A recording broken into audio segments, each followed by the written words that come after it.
This is an analytical podcast by B.Biswas on the abode of chaos, Bangladesh, a long way to go. In revolution's wake, questions linger over direction of the new Bangladesh. After the public hopes following Hasina's departure, the interim government has admitted that weight of expectation is enormous.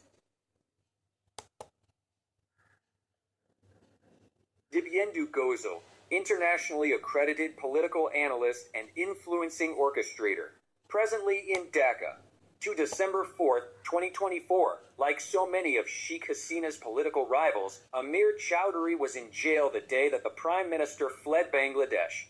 Chowdhury, a senior leader in the opposition Bangladesh National Party, BNP, had been picked up by police 3 weeks earlier, in July, as mass protests began to engulf the country, and a violent crackdown began in response.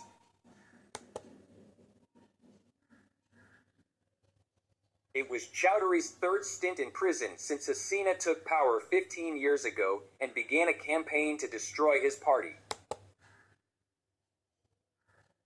This time it was university students, not opposition parties, who started the protests. As their movement began to gather momentum and public anger swelled against Hasina, the BNP and other parties also took to the streets, alongside garment workers, farmers, lawyers, and intellectuals. The state hit back at protesters using beatings, tear gas, rubber bullets, and live ammunition, but the protests swelled, escalating into a fully fledged revolution calling for the end to Hasina's autocratic rule. Thousands were arrested and over 1,000 people were killed over the course of 3 weeks, one of the bloodiest episodes in Bangladesh's history. She's the one who shattered us.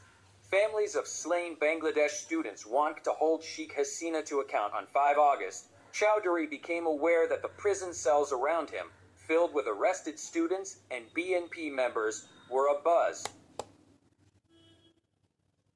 Some had smuggled in radios and were listening to the news as it began to be reported that Hasina had fled in a helicopter, as almost 1 million people had marched towards her residence. "When we heard she had gone," said Chowdhury, "it was like a bomb blast in the jail." The next morning, Chowdhury and swaths of fellow prisoners were freed. With just over a month since Hasina's regime collapsed, Bangladesh now stands at a crossroads. At the request of the triumphant student leaders, Mohammed Yunus, the Nobel laureate and former political rival of Hasina, agreed to return to the country from the US to head an interim government tasked with restoring democracy. Many of the advisors Yunus has appointed were once deemed enemies of the state by Hasina, including prominent NGO heads, lawyers, journalists, activists, and students. A giddy optimism still grips the streets of the capital Dhaka. People spoke gleefully of a second independence for Bangladesh, of the relief of the overnight return of freedom of speech, and no longer having to fearfully look over their shoulders as they discuss politics. Sitting in a hotel lobby in Dhaka, renowned human rights activist Nurkan Litton recalled that until a few weeks ago, he had been under constant police surveillance and could never have imagined being able to hold meetings freely in public. BNP leaders, many of whom were slapped with hundreds of criminal cases, reveled at no longer spending their days sitting in courtrooms or jail cells. Yet the country still has yet to return to normality and remains in a state of insecurity. For the past month, hundreds of factories have been shut down due to mass protests, bringing the lucrative garment industry to an economically devastating halt.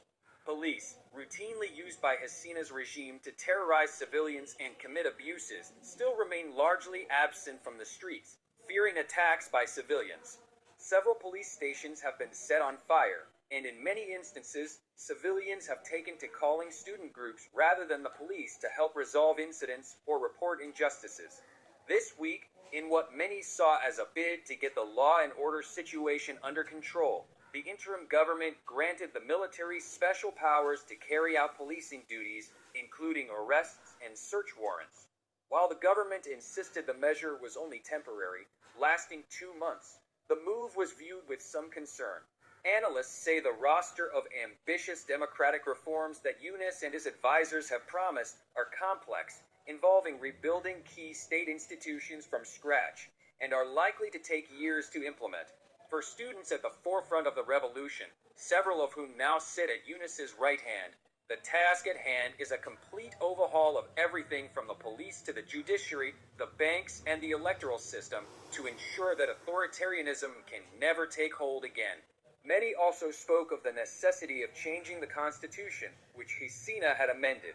It's a huge and complicated process, said Rezwan Ahmed Rifat, a protest coordinator who is studying law at Dhaka University. The main challenge is that many of the fascist systems that Hasina put in place are still there. We have a long way to go with reforming the government secretariat, the police, and the judiciary. Until these institutions are independent, then nothing will change.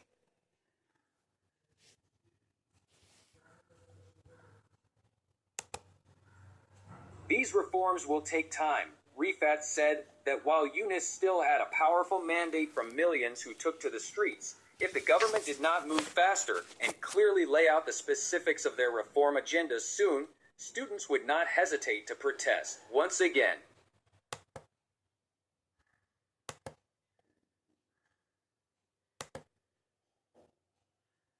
Privately, several prominent figures voiced concern that the interim government appeared to be lost and trying to take on too much.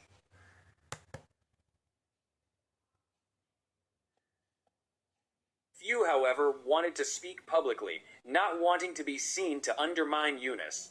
After the public highs following Hasina's departure, the government admitted that the weight of expectation was enormous and the pathway to reform was fraught with challenges, particularly as Hasina left the country in deep economic crisis.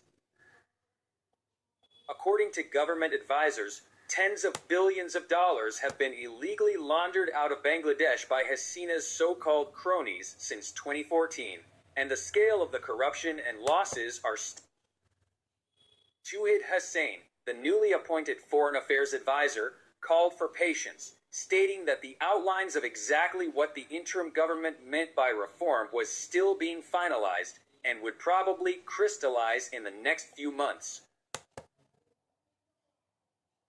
Hussain emphasized that he, like others in the new government, stepped up simply to implement a new vision of Bangladesh that the youth have sacrificed their lives for.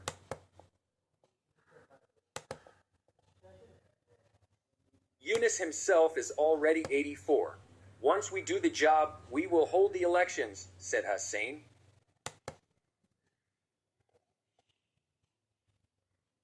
Politicians will come in and run the country, and we will fade away. None of us has any ambition to hold any post in the future government.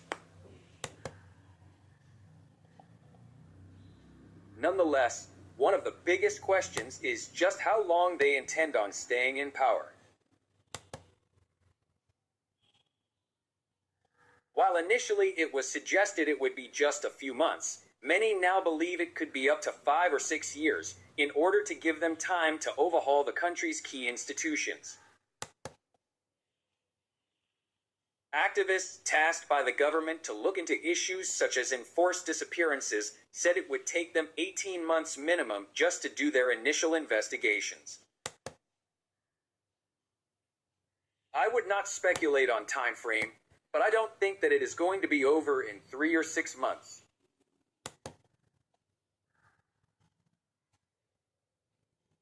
These reforms will take time, said Hussain.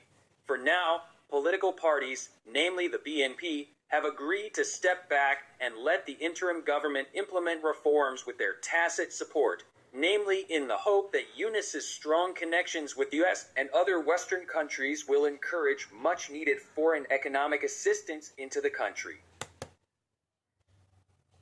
If this transition government does not succeed, It will not only destroy the government, it will destroy Bangladesh, said Abdul Moin Khan, a senior BNP.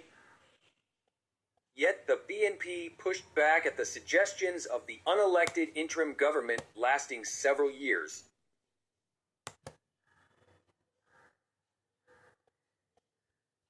It is widely acknowledged that with Hasina's Awami League party in tatters, with most of its leaders in hiding or abroad, the BNP would sweep any election.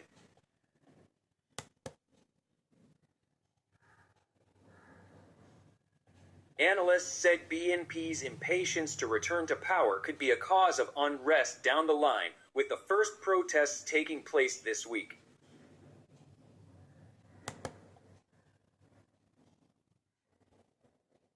Others warned that an ongoing political vacuum could enable more extremist Islamist elements, already present in Bangladesh, to take greater hold. But on the streets, most remained hopeful for the future. Ghazi Chikaria, 35, was among about 400 people who was partially blinded during the protests after he was shot at by police and then held in jail for several weeks with no treatment. I have no regrets about making this sacrifice to bring down Hasina, he said. We went out into the streets to fight for change, and that's what Yunus's government is doing, so I am happy. We can't fix everything overnight,